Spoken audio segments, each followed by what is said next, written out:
안녕하세요. 돈 되는 상식입니다. 요즘은 재산보다 빚이 많은 시대인데요. 주택을 구입할 때나 또는 자동차 그리고 생활비까지 돈 들어갈 일이 정말 많습니다. 하지만 빚을 내거나 빚이 생겨 갚지 못하는 경우가 비일비재한데요. 저소득층 및 사회 취약계층 등과 기초생활수급자, 중증장애인, 고령자 등 취약계층에 대한 채무 면제율이 최대 95%에 달하고 있는데요. 이는 저소득층 및 취약계층과 기초생활수급자 장애인분들은 소액의 빚이 있다 하더라도 큰 짐이 될 뿐 아니라 이후에 갚지 못하여 신용불량자가 되거나 기본적인 생활조차 어렵게 되는 경우가 많아지고 있는데요. 이 때문에 정부에서는 기본적인 생활을 영위할 수 있도록 채무자 특별 감면 제도를 만들어 두었습니다. 어떤 내용인지 한번 살펴보도록 하겠습니다. 시청하시면서 구독과 좋아요 꼭 부탁드릴게요. 구독과 좋아요는 영상 제작에 힘이 됩니다. 세부 내용을 살펴보면 취약채무자 특별 감면 제도를 개선하였는데요. 현재 기초생활수급자, 중증장애인, 고령자 등 사회 취약계층의 경우 일반 채무자보다 채무 감면율을 우대 적용하여 70%에서 최대 90%까지 감면하고 있는데요. 일반 채무자는 채무 가중도에 따라서 20%에서 최대 70%까지 감면율 차등 적용을 하고 있습니다.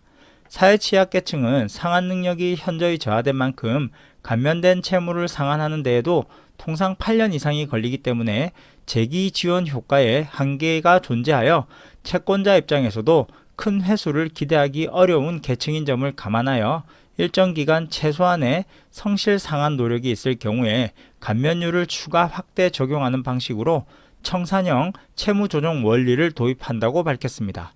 이는 상환 능력에 따라 일정 기간을 변제하면 변제한 금액과 관계없이 자녀 채무를 면제해주는 제도인데요. 지원 대상을 살펴보면 기초생활수급자, 생계, 의료급여수급자이고요. 장애연금 수령자, 고령자, 70세 이상, 장기 소액 연체자로 나뉘어져 있고 소득과 재산, 연체 기간, 채무 규모 등을 확인하실 수 있습니다.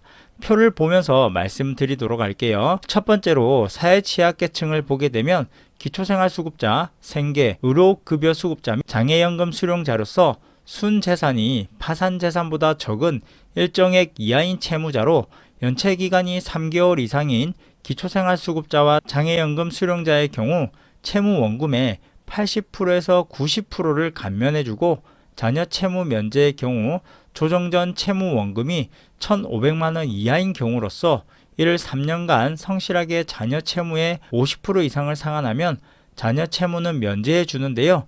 감면율은 최대 95%까지 감면해주는 특별 감면 제도입니다. 두 번째로 고령자인데요. 만 70세 이상으로 소득 및 재산이 일정액 이하인 채무자로서 소득은 복지부 고시 기준 중위 소득의 60% 이하인 자로 파산 면제 재산보다 적고 자녀 채무 면제의 경우 조정전 채무 원금이 1,500만원 이하인 경우로서 연체기간이 3개월 이상인 70% 이상 고령자의 경우 채무 원금의 80%를 감면하고 이를 3년간 성실히 자녀 채무의 50% 이상을 상환하면 자녀 채무를 면제해 주는데 이 경우 최대 90%의 감면 효과를 볼 수 있습니다. 다음은 장기 소액 연체자인데요. 채무 원금 합산 1,500만원 이하 한 개 이상 채무가 10년 이상 연체 중이면서 소득 및 재산이 일정액 이하인 채무자로서 복지부 고시 기준 중위 소득의 60% 이하인 자로 파산 면제 재산보다 적어야 합니다. 채무 원금의 70%를 감면하고 이를 3년간 성실히 자녀 채무의 50% 이상을 상환하면 자녀 채무를 면제해 주는데요. 이 경우 최대 85%의 감면 효과가 있습니다. 지원 내용은 특별 감면율 적용으로 채무 가중도와 무관하게 일률적으로 상각 채권은 70에서 90%, 미상각 채권은 30%의 채무 원금을 감면하고 담보 부채권은 제외됩니다. 성실 상환 시 면책도 있는데요. 채무 조정으로 감면된 채무를 3년간 감면 채무의 최소 50%를 상환하고 연체 없이 성실 상환할 경우 자녀 채무를 면제해 줍니다. 분할 상환 약정이 6년 이상일 경우에는 3년 이상 상환이 필요하니까 참고하시면 될 듯 합니다. 또한 채무원금이 합산 1,500만원 이하인 소액 채무자에 한하여 적용되니까 참고하시면 될 듯 하고요. 주택담보대출자의 채무 조정도 가능합니다. 채무자의 상환 능력 고려 없이 분할 상환, 상환유예, 금리 인하를 일률적으로 적용하여 금융회사는 부담이 큰 채무 조정을 수용하는 대신에 경매를 선호했었는데요. 채무자의 상환 능력에 맞게 채무 조정 방법을 차등 적용하여 금융회사 동의율을 높이고 주택담보대출 채무 조정 활성화를 유도한다는 방침입니다. 지원 대상을 살펴보면 주택담보대출자의 채무 조정은 일반형과 생계형 특례로 나뉘는데요. 일반형은 실거주 주택 담보 채무 10억 원 이하에 대해서 주택담보대출이 연체 30일을 초과한 채무자이고요. 생계형 특례는 실거주주택 주택시세 6억 원 이하로 주택담보대출이 연체 30일을 초과한 채무자로서 부부 합산 연소득 7천만 원 이하인 자에게 지원합니다. 지원 내용은 일반형은 채무자를 가용소득 수준에 따라 3가지 유형으로 구분하고 장기분할 상환, 상환유예, 금리 인하 등을 순차적으로 적용하는데요. 여기서 가용소득에 대해서 모르시는 분들을 위해서 간단히 말씀드리면 월 소득에서 생계비 및 기타 채무 상환액을 제외한 주택담보대출 상환에 사용 가능한 소득을 의미합니다. 가용소득을 잘 기억해 두세요. 일반형의 구분으로 A형은 장기분할 상환으로서 기존 약정에 따른 주택담보대출 월 상환이 가용소득보다 많을 경우 채무자가 분할 상환 기간만 늘려주면 현재의 가용소득을 주택담보대출 채무를 상환할 수 있는 경우에 적용하는데요. 상환유예나 금리 감면 없이 약정금리로 장기분할 상환하게 됩니다. B형은 상환유예와 장기분할 상환을 같이 해주는데요.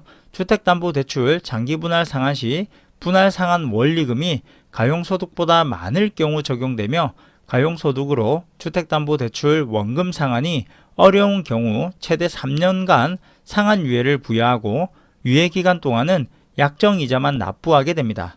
유예기간 종료 후에는 약정금리로 분할 상환하게 되는데요. 쉽게 말해서 최대 3년간 이자만 납부하고 3년이 지나서 돈을 갚을 수 있는 기간을 늘려준다고 보시면 됩니다. C형의 경우에는 금리 일시 감면과 상환유예 그리고 장기 분할 상환을 모두 적용해 주는데요. 주택담보대출 약정이자 상환액이 가용소득보다 많을 경우 적용되며 가용소득으로 약정이자의 상환도 어려운 경우 상환유예 부여와 함께 유예기간 동안 금리를 감면해 줍니다. 유예기간 종료 후에는 약정금리로 분할 상환을 하는데요.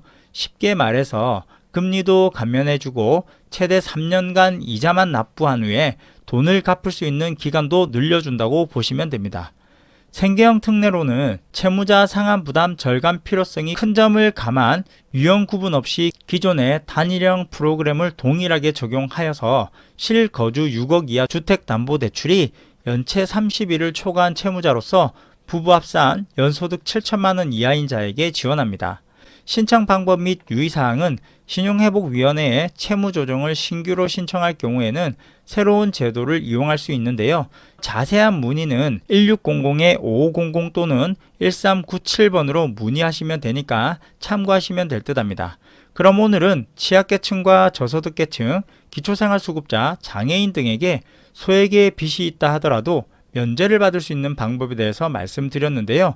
빚이 많아 힘들게 갚고 계시거나 갚을 능력이 안 되시는 분들은 최소한의 삶을 영위할 수 있도록 해당 제도를 이용하시면 도움이 되실 듯 합니다. 그럼 오늘 영상은 여기까지 할게요. 끝까지 시청해 주셔서 감사합니다. 좋은 하루 되세요.